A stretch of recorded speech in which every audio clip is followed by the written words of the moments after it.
Good evening. Let us pray.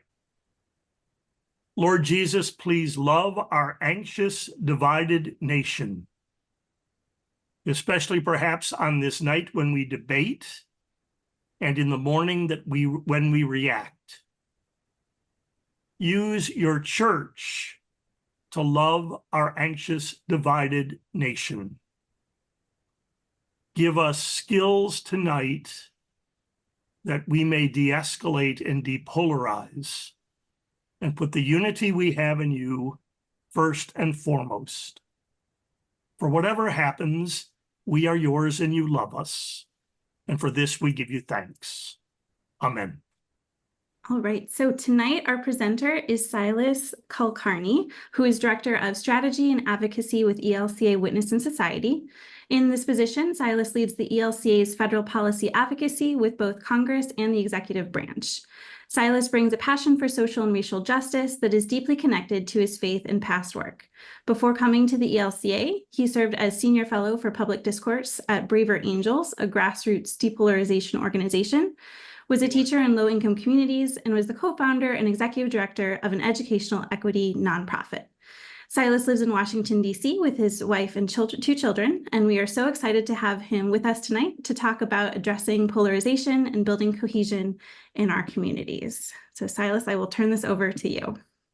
Well, thank you. It's a pleasure to be here with you. And I will mention my wife is actually an ELCA Lutheran pastor. So when it comes to navigating political difference and disagreement in a congregational context, those conversations come home with me as well. So I'm really hopeful that I can offer you something today that will help you in your ministry context, because this is really important work and really the work of God. So with that in mind, my colleague, Karen Krieger, who is off camera, is going to be running our slide deck for us. So I'm going to invite her to share the first slide. Okay, great. So today we're going to cover roughly three things in here. One is just the awareness of the impact of political polarization, which I don't think I have to go into great depth because I think you all will be experiencing it yourselves already, and that's part of why you're here today. And then I'm going to give you some exposure to skills for combating polarization, naming that'll be in the abbreviated format. If you want to really learn a skill, you have to practice it, and we're not in a context where we can do a lot of practice, so it'll be more exposure. But then I'm going to lastly point you towards an organization that can serve as a resource for this, and one where I had previous experience, Braver Angels, which is a large national depolarization organization, that it can also specifically work with churches to support you in that. So that'll be what we cover today. And I hope that all of that will be grounded, as the bishop began us, in love of Christ and love of neighbor as the foundation for this all. There is a high personal cost to polarization. And so I didn't take a lot of time to introduce myself here, but I wanted to share a personal story that relates to this for me, because in many ways, the reason I'm here working for the church right now is an unintended positive consequence of a very negative experience of polarization. I spent most of my career working in education. I was a teacher. I taught very low-income students in very challenging neighborhoods. I found great meaning in that work. Later, I served as a teacher coach, and eventually I founded an educational equity organization that was helping teachers who taught in underserved neighborhoods to improve their teaching. And this felt like really my call, my life's work. And so me and my wife, we counted up our life savings, took a big bet on founding a new organization, and it succeeded. I built the organization with me and a co-founder from two of us to now I think there's 100 employees. It became nationwide. I thought we were really helping students. And it was very meaningful for me. But something happened. It started somewhere around 2016, increased into 2018 and 2019, where the previous consensus in the movement for education reform, which had been really bipartisan, started to collapse. I've been doing this work for a long time, so I remember working back in the early 2000s with George W. Bush's office and Ted Kennedy's office working to pass education policy. And for those who remember this, they shook hands on the passage of major education legislation. And there was almost 2 decades of a bipartisan consensus in favor of trying to do something to improve the schools for all our students, and especially those least served. And I had always had friends on both sides of the political aisle. I did a lot of political debate in college, so that was natural. The people you go and grab a beer with afterwards were the same people who you would disagree with in a public forum right before. And so that has maintained part of my life. And my own family is politically divided as well as culturally different. So that had always seemed normal to me. But something happened within the entire education reform space that struck me, as it turns out, as a mirror of what was going on in the country as a whole, where suddenly the cross-partisan collaboration was breaking down. Suddenly people weren't even talking to each other anymore. And even within groups who nominally agreed, there was a developing of a judgmentality, a mentality towards a purist. If you're not exactly aligned with me on every point of every issue, then you're disloyal to the movement. You're not really one of us. And even within the organization I founded myself, I found this to be cropping up. You know, this was all people who were at least nominally devoted to the goal of serving the least served students. And this judgmentality became extremely intense. People were pointing fingers at each other. And this was all, actually, I guess you would say, mostly on people who might be on one side of the political aisle. The accusations were leveled at the slightest drop of a hat. And people had this sense that if they said the wrong word or showed their real opinions, then suddenly they would be cast out of the tribe. And I also felt that we were no longer able to progress in the work that we were doing because of this. And so I took a big step away. I left the organization I founded, even though it was succeeding. I took some time to reflect with my family and my wife. And then I ended up landing at this organization called Braver Angels, which I'll tell you a little bit more about later, which is specifically an organization devoted to depolarization, to trying to work with people you disagree with, to trying to see the humanity in people that you disagree with deeply. And that work actually led me to where I am now, because I had always been a member in the pews of the Lutheran Church, but I never worked for the church-wide organization. And during that time, I did some work with my now boss, Amy Ruman, who was interested in bringing some of the depolarization work to the ELCA. And we started working on that together. And that led later on to me hearing about this job opportunity. And when it came up, I really felt called to it, because part of my feeling in this space of polarization and depolarization was that for two goals I really cared about, both depolarization and the ability to work across lines of disagreement, and racial reconciliation, which is a big part of my own personal story.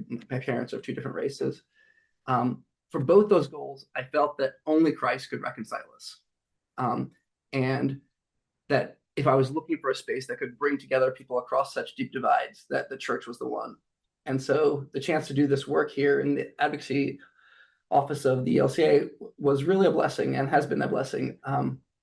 But I still look back and say, wow, the movement that I spent 20 years in, the organization I built, was torn apart by this polarization that seemed to be tearing apart the country as well. And as I talked to others in other places as where people were working for causes long term, they reported similar things. Even within people who agreed, people were tearing each other apart, and across the line, they weren't even speaking. So this is quite a passion for me, this question of polarization and depolarization.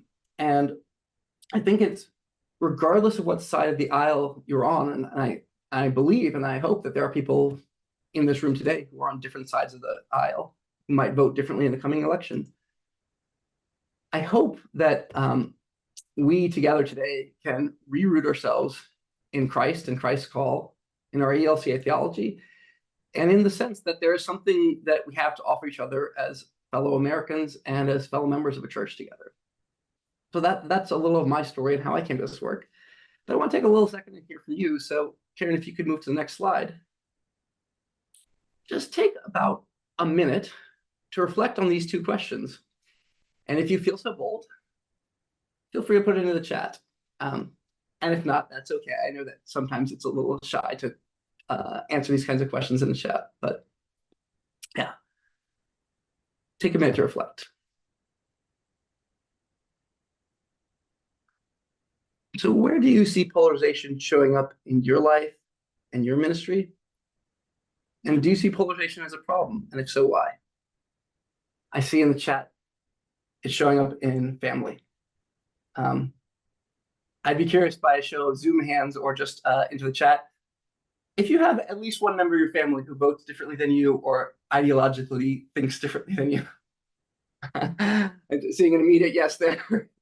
I think it's hard to find a family where it's not. And I see a lot of hands. How many of you all have people in your congregation that vote differently or ideologically think differently than you? I see again hands and yeses in the chat. That's true in mine as well, and even among friends. And I do have to give credit to the person who put that some of their friends have different points of view. That means that you're at least maintaining friendships across these lines, because a lot of people have lost friendships over these lines. It prevents us from trusting and working with each other. And that's absolutely right. I work here in Washington, D.C., trying to advocate for the social teaching of the Lutheran Church in Congress. And the dysfunction on Capitol Hill is more than we've seen for maybe 20 years.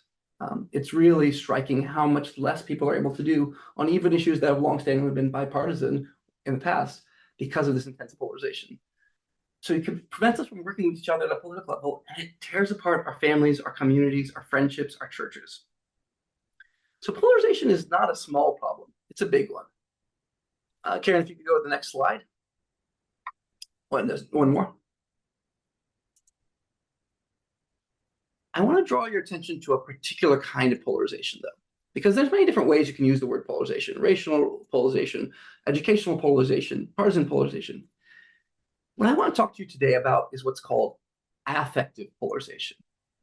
What I mean by affective polarization is not just that you disagree with each other or that we can't agree on a specific point, but rather how we feel about each other, our emotions and our attitudes. Specifically, when we go from disagreeing to disliking, distrusting, even hating each other. Next slide, please.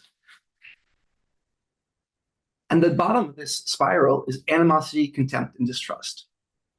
And if you spend any time on social media, and I recommend that you don't spend time on social media, but if you do, you will find these sentiments are just like the water flowing around you. It's not just in social media. People who have longstandingly been able to disagree start to just look at each other like we're from a different planet. And this has even further negative consequences. Next slide, please. This is one of the first is we cannot even listen anymore. And when we don't listen, we don't even have a basic understanding of what the other side thinks. In fact, there's quite a lot of research now that says Americans have less and less accurate views of what the other side believes. We tend to attribute the most extreme version to the entire other side. Next slide, please. We become willing to do anything to defeat the other party. The ends justifies the means, no matter how bad the ends. And then it comes back to our families. Next slide. Look at this.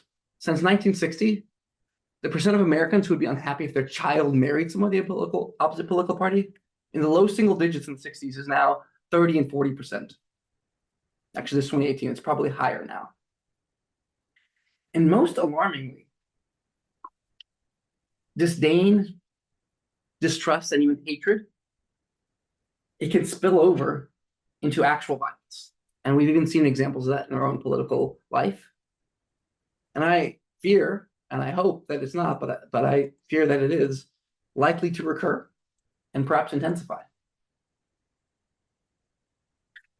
So we've got to do something about it. And I think we specifically, as Lutherans, should do something about it. Next slide, please. Because Lutherans are an ideologically diverse group. We're not quick to admit our political opinions in church contexts, but any amount of survey data that you look at suggests that within the ELCA, across this country, there are large numbers of voters on either side of the political aisle, large numbers of people who disagree strongly on these issues in our denomination, in our congregations. But it's not just that we are diverse politically. It's also that our theology points us to something beyond what the culture around us is steeped in. Next slide, please. I want to take here a quote from Romans and just take a second to read the slide, the quote from Romans 12, and just soak it for a second.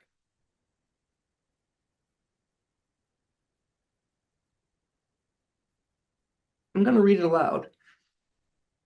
Bless those who persecute you. Bless and do not curse them. Rejoice with those who rejoice. Weep with those who weep. Live in harmony with one another. Do not be arrogant, but associate with the lowly. Do not claim to be wiser than you are. Do not repay anyone evil for evil, but take thought for what is noble in the sight of all. If it is possible, so far as it depends on you, live peaceably with all. This is straight from the Bible. This is not Silas's opinion. This is not a political document. This is the Bible. This is Romans, which is at the center of particularly Lutheran theology. We are the church of grace. And God is the God of reconciliation. And sometimes when I speak to people and say, our faith calls us to love our enemies and to pray for those who persecute us, people say, how can I show love or even listen to somebody who believes X? And whether side your aisle you're on, whether it is that you think someone hates your group, when you think someone's political choices are actually causing people to die, which political choices in large democracies do have life or death consequences. Whatever you believe about those things, it would be hard, I would say impossible, to argue that when Christ said, love your enemies, he meant anything less than those who actually result in death. Because Christ loved the people who killed and tortured him. He forgave them. And in doing so, he reconciled God to humanity. So I think we could forgive and love even those who have the most virulent disagreements with us and reconcile ourselves to each other with the love of Christ. That's my opinion about whether and how we should love those with whom we disagree. So I do think we're called to this as Lutherans. And I think that there are very practical reasons why as a denomination we need to do it. I think that there are very spiritual and theological reasons why it's a call from God to do it. And when I do this work, it is always with both of those in mind. Okay, but that's a bit of the why. Let's talk about the how. So Karen, if you could. I am not going to claim to have a catch-all solution to the concept of polarization. I'm not going to claim to be able to depolarize our nation as a whole. That is beyond me, and I do not wish to claim to be wiser than I am. But I will say that I know something about depolarizing myself and about engaging others within my church in a depolarizing manner. And I'd like to share a little bit of that with you from what I've learned and invite you to try and do some exploration yourself. Put your toe in the water of this work and see what comes out of it for you, for your community, for your ministry. And the starting point is to orient yourself differently about political disagreement. Next slide, please. The first is to aim for understanding rather than changing someone's mind. It's not that I don't think persuasion is important in a democracy. It is. But if you've ever heard the prayer of St. Francis, one of the key concepts is seek first to understand rather than to be understood. And this is very sound advice for talking to somebody with whom you disagree significantly. So first, aim for understanding rather than changing someone's mind. Next slide, please. And second, first, build the connection before you share your perspective. Those are pretty simple pieces of advice, but they have a really profound impact on disagreements. And I'm going to go a little bit deeper into some of the skills for this and give you a little chance to practice and model some of this. But if you remember anything, I want you to remember, next slide, that the first goal is not to change someone's view on the issues. The first goal, next slide, is to change our views of each other. in a Christian context and a Lutheran context, the goal of depolarization is not to change our opinions about political issues, not to come to some point in the middle. It's not about moderation. You can hold a very strong opinion, but to change your view of somebody that you disagree with. And by doing so, perhaps change their view of you. It's about humanization. Humanization as an answer to depolarization. And maybe, just maybe, next slide. And that can actually lead to some more collaborative solutions. But you've gone a long way if the person who disagrees with you vociferously says, you're a person worthy of my respect, and I think you understand and think that I'm a person worthy of respect. Let's go deeper, though. Karen, 2 slides down. So where to start depolarization? There are 2 ways that you can start depolarization work. One is by finding somebody you disagree with and try and have a depolarizing conversation. If you can click a couple down, Karen, it'll reveal.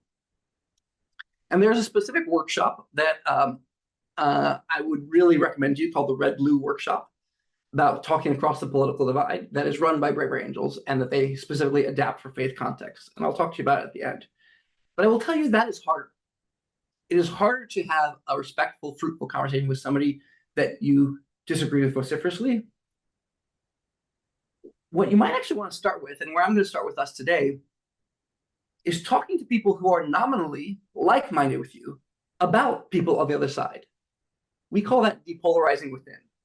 In other words, noting how you and those in your social circle might be contributing to the problem of polarization, and trying to bring someone who agrees with you on an issue, or mostly agrees with you on an issue, toward a view of the other side, which is more humanizing. So we're going to talk about that mostly today as a starting point. But if you get the bug, if you like this work, if you think this has something to offer you and your community and your congregation, then I would encourage you to take the next step and go to the more brave step of talking across the political divide, which I'll point you towards at the end of this session. Okay, next slide. So first off, if we're going to do some depolarization work, we have to recognize when polarization is happening. And there's 4 key, what they call the 4 horsemen of polarization. If you could reveal the 4 of them, Karen. Stereotyping, dismissing, ridicule, or displaying contempt. So the first place to start here is begin to notice. When you're in a conversation with your friends, and by the way, I was literally in one of these conversations today with a friend of mine who mostly agrees with me on most issues, and you hear them stereotyping, dismissing, having fun from ridiculing and displaying contempt for people whom they disagree with, notice that what's going on right there is polarization. And you have the choice whether you can take part in that and further polarize, or try and steer us to something more constructive. So I'm curious, just by in the chat,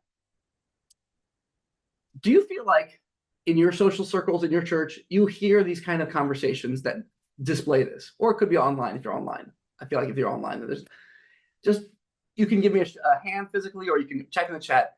Do you feel like these things are showing up in conversations that you hear around you? Stereotyping, dismissing, ridiculing, contempt. Seeing several yeses in the chat. Deb Kohler had a great comment. She said, not in the church building, but outside the parking lot. And I think, and then Marty is naming that it also is just causing us to not talk, and therefore people don't even know what you think. Some people call this false unity or artificial unity, suppressing any kind of discussion of disagreement because we're fearful that we're going to get there. So the next time this happens, and the next time you hear this happening, whether in the church parking lot or in your social circles outside, I want to challenge you to notice it and say, this is an opportunity to do something.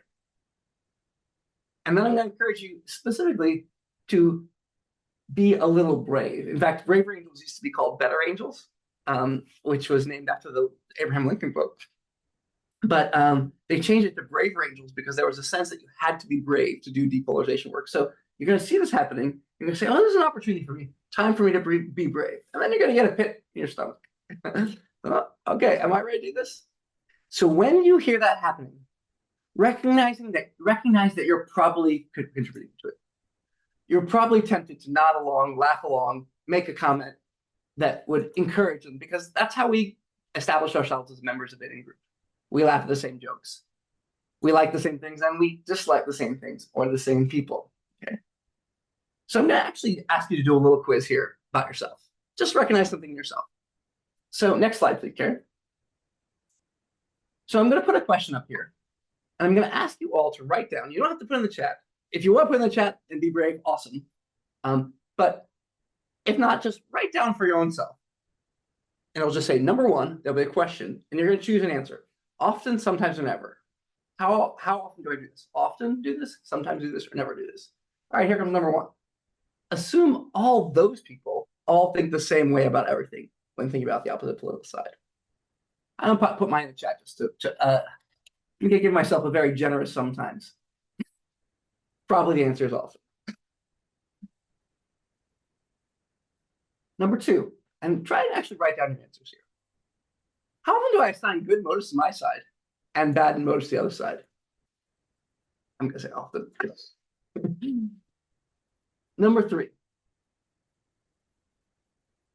how often do I focus on the most extreme view of those on the other side? I wanted to give myself a rare leeway. I'll say so. Number four, compare their worst people to our best people. Number five, how often do I get a rush or feel like a sense of pleasure out of criticisms of the other side? And then number six, on number six is going to be a little different. We're going to go to the next slide. On this one, I want you to take all of these together and try and assign a general place on a scale. So the question for number six is, overall, what's closest to my feelings about people on the other side of the political aisle? This is a spectrum. On the one hand, at the far end of this, I hate them. I think they're my enemies and they want to harm the country. A little bit more positive, but still, they're deplorable. I disdain them. They're ignorant and they should know better. We're starting to get to a place of maybe, let's say, condescension or pity and say, oh, they've been duped. They're well-meaning, but they've been fooled. Do you feel basic respect? You know, they have some valid points, though overall the perspective is flawed. They have something to contribute. Or are you at a place of respect and appreciation for the opposite side? They have a lot to contribute. They have an important perspective, even if I only agree with parts of it. This one I'm not going to ask you to put in the chat, because sometimes this is too self-indicting. But just write down for yourself, question 6, what's the core emotion I'm feeling towards the other side most of the time? Hatred, disdain, pity, basic respect, or respect and appreciation. I've done this exercise where I've actually asked people to write down and share their answers, usually when we have a workshop context where people can break into small groups. I've never been in a group where the average was higher than pity. That's the times we're living in. That's the spirit of the age. That's what we're here to do something about, first and foremost, by recognizing that we're contributing into it and we're experiencing it within ourselves. And we can do something about it within ourselves first. We can do something about it within our communities before we tackle the whole country. I just want to give you a little time to reflect. What did you learn about yourself when it came to polarizing attitudes towards the political other? So once again, take a minute to just jot down your thoughts. And if you feel brave, feel free to drop those thoughts in the chat. Take a minute and reflect in writing, if you can, on what did you learn about yourself when it comes to the polarizing attitudes that you might hold within yourself towards the political other. I see a couple answers in the chat. Is there anybody else who wants to share an answer in the chat before we move on? I see one that I think is really really thoughtful, which just says, I have much to learn. And I'll just say, every time I do this quiz, and my numbers do go lower over time and do this, every time I do this quiz, I'm reminded that just because I've attempted depolarization does not mean that I have achieved depolarization as a way of being. It's reminds me a lot of Christian humility and forgiveness. You know, I strive for them, and then every day I remember, I need God's grace. Okay. Well, let's talk a little bit about ways we can concretely counteract some of these negative tendencies, not just by recognizing with ourselves, but starting to do something different. What I'm going to show you on the next slide, and we're going to actually skip 2 here, Karen. Having done these kind of workshops in both church groups and secular groups, there's an ongoing recurring set of stereotypes that come up. And what you'll find is when people feel that they are stereotyped, they tend to stereotype. When people feel that they are viewed negatively, they tend to view the other side negatively. And the reverse is true as well. So I want to just take a second and show you, we've asked hundreds, maybe at this point thousands of people around the country, what do you think the other side's stereotypes of you are? How do you feel that the other side treats you, talks about you, and views you? And very consistent answers come up. People who are more on the conservative side, what in Braver Angels we call Reds, they tend to think that people on the progressive or liberal side see them as racist, anti-immigrant, uncaring about people in need, homophobic, anti-woman, anti-science, or Bible thumpers. And that is very common among many audiences. People who are on the progressive side think that conservatives see them as arrogant and elitist, favoring big government, fiscally irresponsible, unpatriotic, anti-religious, anti-free speech, hypersensitive, snowflakes. And I love the people in the chat sharing bravely what their what people might say think that others think of you. I will admit that I often fall into some of these, and I hope that if you look at this list and see yourself falling into it, you also say, I wonder if that's something that I ought to reconsider, or at least have some experiences that might counteract it. And how might I view people alternatively than through stereotypes? How might I humanize the other side? Even if I don't have to change my view on the issue, how might I change my view on the other people? Miriam, your comment in the chat, not a warrior forgot that resonates for me. I think it hits home when somebody challenges your religion and your religious identity based on your political beliefs. I think that's really an important one. So let's challenge our stereotypes. What can we do instead of having a stereotype? Well, the first thing we can recognize, we can tell ourselves that people on the other side are more varied. And all you have to do to prove the truth of this is find 2 people who both are on the same side of voting, who disagree with each other or who talk about the issue very differently. Yeah. If you're a progressive, you can note the difference between libertarians and traditionalist conservatives, who are very different. And if you spend any time with the groups, which I spent a good bit of time with both those groups, they're very different, and they both tend to vote Republican. If you're a conservative, you could look at progressives, and you could look at the difference between people who are economically left and people who are culturally left. And they're very different again, and oftentimes disagree with each other quite vociferously. Just think about the differences on the other side, and you'll start to complexify them as a group, not just see them as one monolith. Understand that their views might be more complicated than you think. They might not just have the most simplistic version. And especially their version might not be as simple as the rhetoric that you might see on social media or in political leaders. I would put a star by this one if I could. I guess I could because I wrote the slide deck. But different life experiences. And I'm going to come back to this one near the end, but people believe what they believe for a reason, and it often has to do with what they've lived through and what they've seen, which is different than what we've lived through and what we've seen. And as soon as we start to recognize that, we can start to say, well, maybe they're not the stereotype I thought they were. Maybe they're coming from a different place that I just haven't seen yet.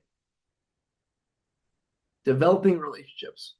And this is one that I'll re-challenge us to at the end, but it may be really easy for you in your political context in Michigan, because Michigan is it's a very purple state.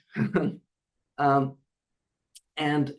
if you have people in your life with whom you politically disagree, developing more robust relationships, not less, around those political disagreements is probably one of the most valuable things you can do for complexifying your perspective on the other side. And sometimes that takes a little bit of guidance. And so I'll leave you with some tools at the end that can point you there. Reading thought leaders. What I mean by this is sometimes we take the most weak version of the other side, called straw manning. But you can also look at the most admirable or the most thoughtful version of the other side, steel man them, sometimes people call it, by reading some people who have really thoughtfully articulated a viewpoint that you very strongly disagree with. And I'll actually point you to some specific sources at the end of this conversation about that. And in that same fashion, next bullet, you can research the history of the other side. In other words, you can say, how did these ideas develop? Did this come out of nowhere? You know, what's the origin of thought? And that might be more reading a book than an article, but really worth doing, especially if you're trying to overcome the sentiments you have inside that we all have inside. One more slide, and then I want to just take a break to ask you a little bit more about where you are right now. Take a look at that slide and just notice the kinds of distinctions that we can make. You can believe that a viewpoint is completely wrong without believing that everyone who holds it is stupid or ill-motivated. You can distinguish policies and values and recognize that policies are a means to an end, not the end in themselves. And people can differ really sharply on policies like, for example, the role of government, but have similar ultimate goals for the country and its people. And lastly, you can distinguish between inconsistency and hypocrisy. It's really easy to assume that inconsistencies on the other side always reveal hypocrisy. But if we look at ourselves, inconsistency between stated values and actual behavior can also come from blind spots and the inevitable tensions between competing values. So I would encourage you to be reluctant to assign the label of hypocrite to a large number of people when their positions seem inconsistent to you. Your positions seem inconsistent to them as well. And maybe, just maybe, all of our positions are a bit inconsistent. So I just want to take a little break here and see if any of this has stuck in people's brains. What if any of these techniques or approaches to combating polarization within ourselves is sticking with you? What is something that you see yourself as doing or see yourself as able to do better, or that you might like to try as a way of overcoming polarization within yourself? I see earlier in the chat that I think it was Dan had said that he tries to watch both Fox News and MSNBC. And by the way, diversifying your information sources is a great technique. All right, so now we're going to go a little bit further down the road of how do you do this, not just internal to yourself, but how you do it in a group context, non-polarizing talk. Imagine yourself in that context where there's people who agree with you starting talking, and maybe you're talking to and you hear yourself doing these things, or you see the other people around you doing these things we talked about, the stereotyping, the reducing, the disdain, and you want to do something about it. Okay, here's how you try it in a group context, in a conversation. I'm going to give you an acronym for this, but before I give you the acronym for this, for specific skills, I'm going to give you a couple just values to remember. Before you try and do this with people you like, with people that you're in a relationship with, check yourself, because if you come in it with the wrong attitude, you'll actually turn people off, and maybe even people think, oh, I don't know if you're really even on our side. So don't come in presenting yourself as more enlightened because you're trying to be a depolarizer. Don't come in as defensive of the other side or contemptuous of both sides, which is a way of depolarizing that's actually really counterproductive. And don't try and start by defending a specific political figure or a specific fringe political figure. But instead, try coming in with the person in front of you, using the technique that we call LAP. The LAP is an acronym that means listen, acknowledge, pivot, and then offer perspective. Okay. So what do I mean by listen, acknowledge, pivot, and offer perspective? When someone shares a viewpoint which is polarizing, the first thing to do is just hear it. Make sure you've understood it, and then offer some kind of statement of acknowledgement, which suggests you are on their side. You still agree with them in some fundamental way, and you think their perspective is valid and important. But then we're going to go to this pivot. By pivot, what I mean is offer some introduction that says, hey, do you mind if I offer a different perspective? Or, I was thinking something different as well. And then from there, if they say yes, and they don't always say yes, but if they say, okay, what do you have to say? Then you offer a new perspective. And that new perspective is going to slightly depolarize the conversation, move people in the direction of maybe they could see more complexity and more humanity on the other side. My colleague Karen and I are going to role play what this looks like in action. And I want you, as we role play, to try and notice those 4 steps: listen, acknowledge, pivot, and then offer a perspective. And we're going to do this twice. The first one is going to be me as the depolarizer and Karen as the polarizer. And we're going to be having a conversation as if we're both on the blue side of the political aisle. Okay? So me and Karen are pretending that we're both people who agree on a topic related to gun control, and that we're both on the left side of the aisle on this topic. But Karen is coming with a polarizing perspective, and I'm going to try and notice it and then slightly change the energy. Go ahead, Karen. Yeah, I am so upset about these horrible school shootings. The Republicans in Congress get their campaign funds from the gun lobby, and the rest of the Republicans act like they would rather see kids get killed than support the simplest gun control measures. Yeah, I'm really upset about it too. I mean, we can't even agree on basic gun regulations to keep our schools and communities safer. Agreed. All those gun nuts are putting their personal hobby over the safety of our children. Yeah, I've got relatives in that camp, but I don't get it. I've had trouble understanding the other side also. So I've been trying to step back and listen and read about where they're coming from. Where could they be coming from, except willful ignorance? That's about where I start too. Could I share my views with you? Sure. Yeah, well, what I've been learning is that the gun rights folks come from a lot of different places. Some people grew up with guns and it's part of their family culture. Some fear for their personal safety, and guns make them feel safer. And for some, it's about the Second Amendment and the personal freedom from government overreach.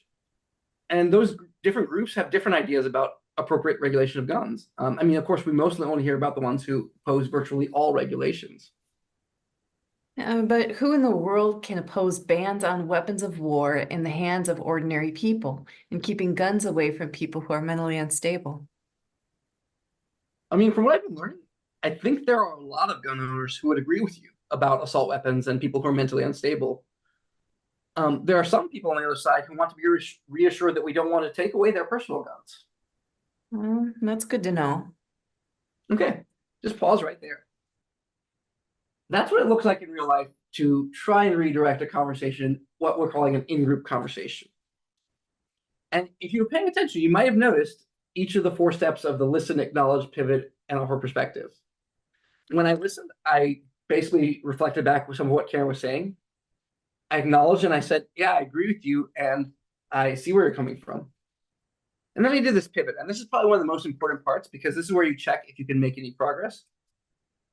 The sense of this one was, that's where I started. Could I share some of my views with you? And you might have noticed there was a long pause, and that's very realistic because people will be like, what views? What are you trying to do here, buddy? And you really have to check there, because if they say, no, I don't want to hear it, you're not going anywhere. But if they express openness to hearing another view, they're giving you permission to offer that perspective. And then the perspective was this idea that there was more diversity among people who were on the opposite side of the issue. We're going to do it again. This time we're going to reverse roles. And this is going to be a similar conversation. But in this one, we're going to be both people coming from the right side of the aisle. And we're going to be doing it with me as the polarizer and Karen as the depolarizer. Listen again for the listen, acknowledge, pivot, and perspective. The Democrats in Congress are playing on people's fears after these terrible school shootings. And the rest of those liberals seem determined to force us to accept government control of our lives. They must know that only the tiniest fraction of guns are used to hurt other people. They want to start with the Second Amendment and then take away our First Amendment free speech if it's not politically correct. We can't let them get away with it. I'm with you on the Second Amendment. It's in the Bill of Rights for a reason, and I am worried that it's threatened right now. Right. The liberals know what they're doing to our freedoms. Can I offer you another thought about this? Okay. I don't know if I've mentioned that I'm going to a Braver Angels workshop. That's a group that works on depolarizing the country. And I've talked to some liberals who don't fit the stereotypes I've had on the gun issue. So I'm starting to think about it differently. What do they say? Well, the ones I've talked to respect the Second Amendment, and some of them own guns themselves. Really? Yeah, I'm sure there are rabid anti-gun liberals out there, but now I think there are a lot of reasonable liberals who want things like gun safety programs and keeping guns out of the hands of people who are mentally unstable or spouse abusers. Many on our side agree with these ideas. Well, if they're reasonable, why aren't they speaking out against the crazies on their side? Well, I wish they would. And there are some crazies on our side, like the conspiracy theorists who deny the school shootings. But most of us are closer to a sensible middle than we realize. At least that's what I've come to believe. I hope you're right. And scene. And once again, you'll notice at the end, this didn't result in somebody being saying, "Oh, now I love people who disagree with me completely on the issue." It resulted in them having a slight experience of somebody putting more complexity about their view of the other side, the people on their side, than they thought was possible. I hope this gave you just a taste of this, and I really must admit this is adapted from a 3-hour workshop, and I would love to now go to small groups and let you practice this, but that is not our format for today. But if you were intrigued by this, if you saw the reason and the need for it within your ministry context, and if you thought that some of the skills might be helpful and maybe doable, I'd really invite you to take a step in this direction and check out some of the many resources that are available to help people who want to do this work. And I'm going to point your attention to one in particular, and then I'll name a couple others at the closing. But so one in particular, the organization is called Braver Angels. And the reason I focus on them specifically is they are literally the largest depolarization organization in the country, grassroots. I mean, we're talking almost 20,000 members. They're in every one of the 50 states, have small groups. You can meet other people in person. And one of the things that's really notable about the group Braver Angels is that they, in their leadership, intentionally have parity. So it's not just one side of the aisle in the room talking about how they can depolarize. It's actually, the leadership has to be people who are on opposite sides voting and balanced in numbers. And that creates a really unique experience where you're forced to have that encounter. Specifically, they're trying to help people understand the other side's viewpoint, to engage with disagreement instead of to run and hide from it or brush under the rug, to keep the representation equal so there's actual conversations across difference going, and to build an organization that reflects the country that we serve. That there's no way around it. The country is quite evenly divided. And so they try and engage with respect, humility, honesty, and responsible citizenship. And they particularly have a faith outreach section, which I found very useful and is part of how I came to this work. So I want to point you to them. And just as a closing thought, say, if you would like to learn more, I would invite you to check out the website, www.braverangels.org. There are a variety of workshops that you can sign up for, or people you can meet locally if you want to learn more. I would also be happy to welcome you to be in conversation with me. If you're like, I am interested in this, but where do I specifically go? I went to this website. That's a little overwhelming. Email me personally, and I'm happy to make connections for you and point you to some ELCA specific resources that are connecting to this, because we are taking some of this work and applying it to the ELCA specifically. And I also just say, these are not the only organizations. There are several other good examples I can point you to. The National Institute for Civic Discourse. There's a student organization, if there's students in your life who want to do this, called Bridge USA. There's a specific organization focused on depolarization within religious communities called One America Movement. So there are many places where you can do this, but my biggest invitation for you is to try it, to get into a space where you'll actually encounter people who have different viewpoints, and in a facilitated way, begin having conversations. One-on-one conversations are great, but really it's just a matter of getting in the space, having some guidance, and giving it a go. And then if you find something you like, bring it back to your community. I'm happy to take questions right now, and then I can also put some of the links if people are asking. So Deb asked, what's the name of the last resource? So did you mean the last organization I named? I'll just type the names of the organizations I mentioned. So Braver Angels was the first one, and that's a large grassroots one. There's also the National Institute for Civic Discourse, Civil Discourse, NICD, and they're very easily Googleable. There's, for students, the organization was called Bridge USA. And they're actually particularly valuable because college campuses have become super polarized. And contrary to what we might think, going back to combating stereotypes, there's lots of college students who don't like this and would like to be able to disagree and discuss. And Bridge USA is a tremendous resource for those who are interested in engaging with people who they disagree with, as opposed to being in an ideological bubble, and really combat some of the worst of things that I think are happening in campus culture around this. So I love that organization, Bridge USA. Another one that's a religious focus of depolarization is called the One America Movement. And they actually have a number of programs, one that pairs pastors from more conservative and more liberal denominations with each other within Christianity, and another that pairs members of different faiths with each other, as well as a series of curricula and other resources that you can use in religious specific contexts. So I love those. Great. And Karen's drawing your attention to resource ideas from ELCA Advocacy blog. And I think actually you might have heard about this in the last session with Amy Ruman, but in the last session with Amy Ruman, there's actually specifically resources from another lovely organization called Interfaith America, who is not specifically a depolarization organization, but is actually an organization that is working on building a multi-faith America that talks across religious divides, but they actually have specifically done election engagement and depolarization work, particularly in the context right now of a very polarized electorate and a very polarized election. And they have great resources, which we actually linked to in the last one of these presentations. Other questions? Okay, you asked where I am now. So geographically, I live in Washington, D.C. I was born in Louisiana and grew up in Texas, but I lived in Washington, D.C. for over 20 years. And I'm here in the ELCA's Witness in Society office, right off the Senate. So, okay, any other questions? If there's no more questions, it has been a pleasure to be with you today. I must admit that I prefer to do this in person where I can sit and talk and chat with you all. So maybe you'll invite me and I'll come to Michigan sometime to spend some time with you. But until that time, I'm glad to get to be a little bit with you and share a little bit of this work that we do that informs our advocacy and our approach to the civic space in America and in the church. And thank you for the kind words in the chat. I appreciate them very much. So I'm going to pray a prayer that Brave Angels adapted from the prayer of St. Francis, which is to me a very, very moving prayer. Just take a minute to gather yourselves for prayer with each other and before God. Lord, make me an instrument of your peace. Where there's hatred and division, let me sow love and reconciliation. Let me seek first to understand rather than to be understood. And let me faithfully serve you by loving my neighbor, loving my enemy, and recognizing that there's no one who falls outside those two categories. Give me lastly the strength to do this through the power of Jesus Christ, our Lord and Savior.